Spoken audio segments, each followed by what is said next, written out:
Identification of an element. A diffractometer data of a cubic crystal of an element show peaks at two theta angles of 38.6 degrees, 55.71 degrees, 69.7 degrees, 82.55 degrees, 95 degrees, and 107.67 degrees.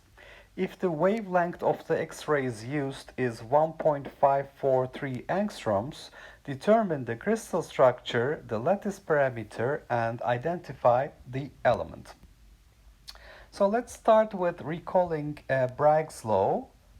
We can write Bragg's law 2d HKL sine theta equals to lambda for first order reflections.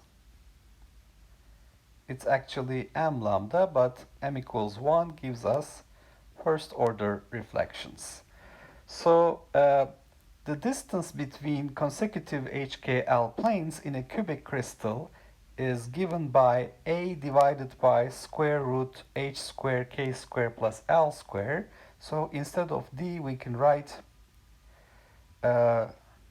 2d is 2a divided by square root h square plus k square plus l square sine theta equals to lambda, which tells us that sine square theta must be equal to lambda square divided by 4a square multiplied by h square plus k square plus l square. So this is what we're going to use in order to determine the crystal structure here.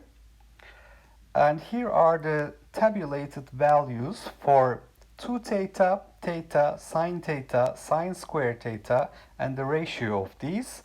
You can see that when we take sine square theta, the ratio of the sine squares proceed as 1, 2, 3, 4, 5, 6. So this is going to give us a clue about the crystal structure.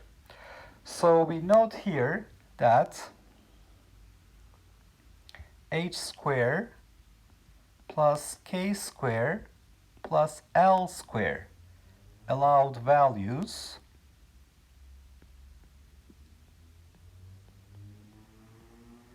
have ratios 1, 2, 3, 4, 5, 6. How so? Because I see that h square plus k square plus l square is 4a square, lattice constant square, divided by wavelength square times sine square theta. And because the wavelength and the lattice constant doesn't change when I change the angle, it's only sine square theta that's changing. So I find that the ratio of h square plus k square plus l square values will be 1, 2, 3, 4, 5, 6.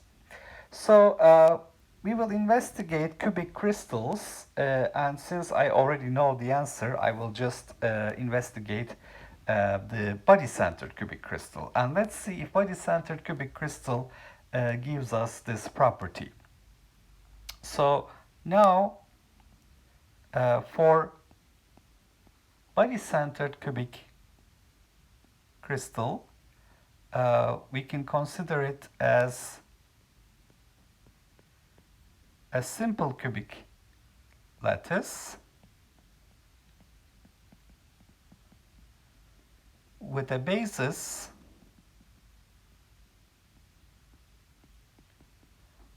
of the corner atom 0, 0, 0 and the body center atom 1/2, 1/2, 1/2. So we can calculate the geometrical structure factor. Geometrical structure factor is sum j equals 1 to 2 because there are two atoms in the basis. Atomic form factor Fj e to the minus I reciprocal lattice vector dot product with relative position vectors of the basis atoms. The reciprocal lattice vector G for simple cubic structure is 2 pi over a h I hat plus 2 pi over a k j hat plus 2 pi over a l k hat. The position vectors r1 is 0 I hat plus 0 j hat plus 0 k hat. R2, second atom, is a over 2 I hat plus a over 2 j hat plus a over 2 k hat. And we're considering F1 equals F2 identical atoms. So there's only one atomic form factor. The atoms are of the same type. So with that, the geometrical structure factor becomes F times 1 plus 1 by 1, because we have e to the I0, that is 1. And then we have 2 pi over a h multiplied with a over 2, that will give us a pi h. So we will have exponential minus I pi h, and the same story for k and l, so h plus k plus l. So this is basically telling us that h plus k plus l is an integer, because they are Miller indices. So we need to investigate the two scenarios when h plus k plus l is even and when it is odd. So h plus k plus l is an integer n which is even, gives us the following result. We will have e to the minus I 2n pi. So cosine 2n pi is 1, sine 2n pi is 0, so we will get 1 here. So 1 plus 1, the geometrical structure factor will be 2f. On the other hand, h plus k plus l equals n, integer is odd. This scenario will give us, for the geometrical structure factor, e to the minus I pi, e to the minus I 3 pi, etc. So that is cosine pi, cosine 3 pi, so that gives us a minus 1. The sine part is 0. 1 minus 1 is 0, so we will have geometrical structure factor of 0. So those planes for which the Miller indices add up to an odd number will not give us constructive interference. So we can find the allowed values of HKL. Here I have tabulated them. H plus K plus L must be even. So we can have 1, 1, 0, 2, 0, 0, 2, 1, 1, 2, 2, 0, etc. If you look at H square plus K square plus L square, 1 square plus 1 square is 2, 2 square is 4, 2 square plus 1 plus 1, that is 6 and 8, etc. And if you look at the ratios, this goes as 1, 2, 3, 4. So the ratios of the h square plus k square plus l square allowed values by Bragg condition follow the ratios that are suggested by this diffractometer data. So we can conclude that the crystal structure is body-centered cubic.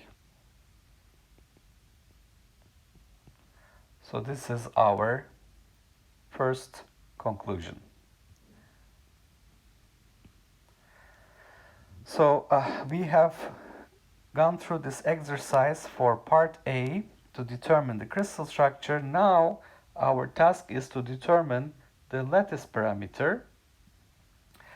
We can pick one of these planes. For example, for the first plane, 1, 1, 0 plane,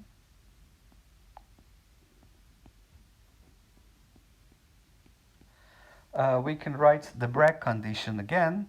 It is the distance between two consecutive 1, 1, 0 planes will be equal to lambda divided by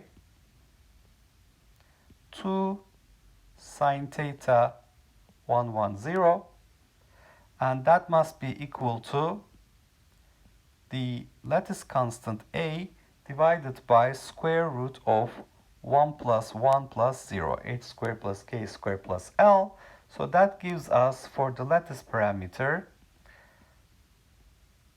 lambda square root 2 divided by 2 sine theta 110.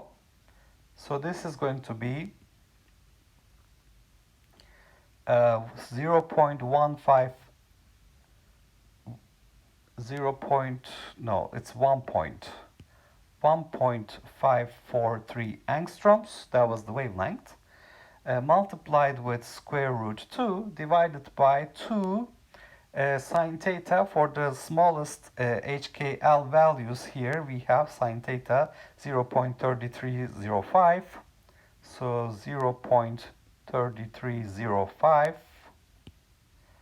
And that gives us, for the lattice parameter A, 3.30 angstroms.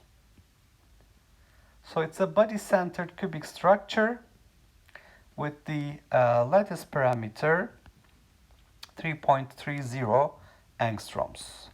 So which element is this? So we can look at the periodic table. This is given in Kittel, page 20. It's table 3. And we investigate the structures that have the body-centered cubic.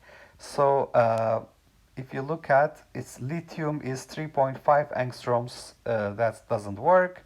Sodium is 4.2, potassium is 5.2, etc.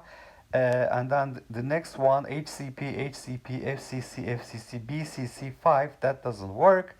Then we have HCP, HCP, hexagonal FCC, HCP, HCP, HCP, BCC, but 3.03. It could be this vanadium, but then there is the 3.30, which is what we have found, niobium. So this must be our answer, 3.30 angstroms. That's the lattice parameter. So looking at the periodic table, we find that this element is niobium, which has a body-centered cubic structure with a lattice constant 3.30 angstroms.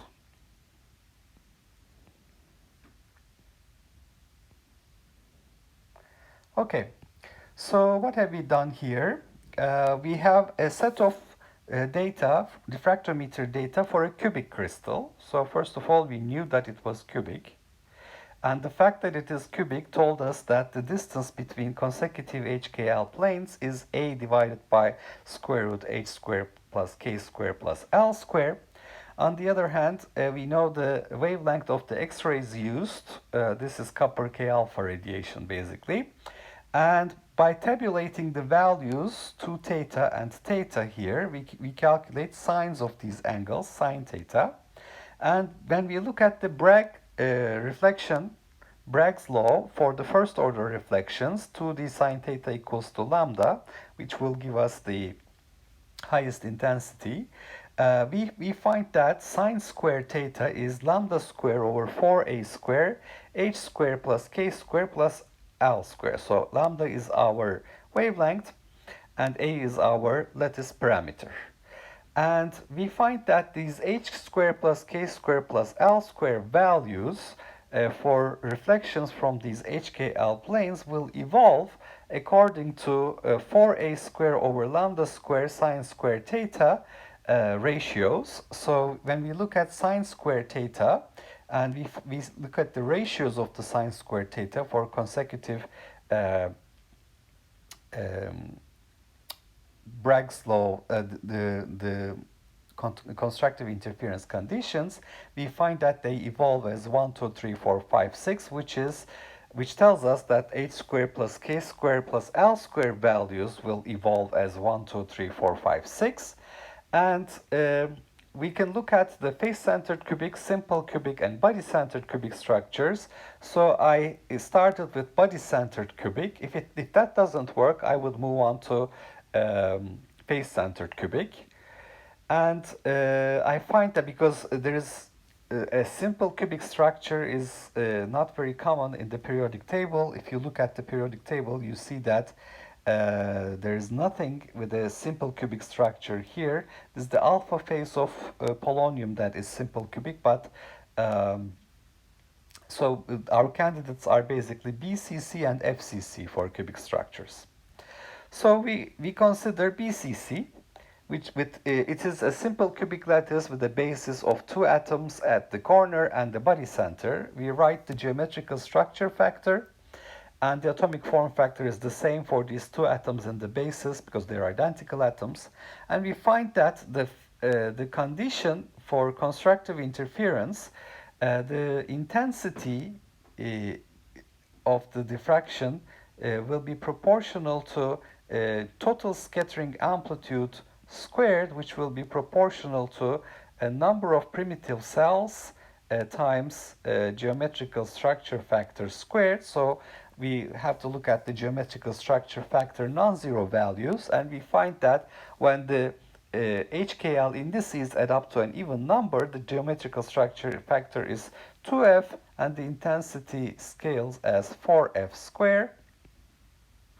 So the allowed values for this condition when h plus k plus l is even is going to be 1, 1, 0, 2, 0, 0, 2, 1, 1, etc. And when we look at h squared plus k squared plus l squared, we see that these the ratios of these values are 1, 2, 3, 4. So that matches with the data. Therefore, the crystal structure is BCC. And if we look at the 110 plane first order reflection, that tells us that the lattice parameter should be 3.30 angstroms. And then we look at the periodic table and look for an element that has a body-centered cubic structure with a lattice constant 3.30 angstroms. And we identify this element as niobium.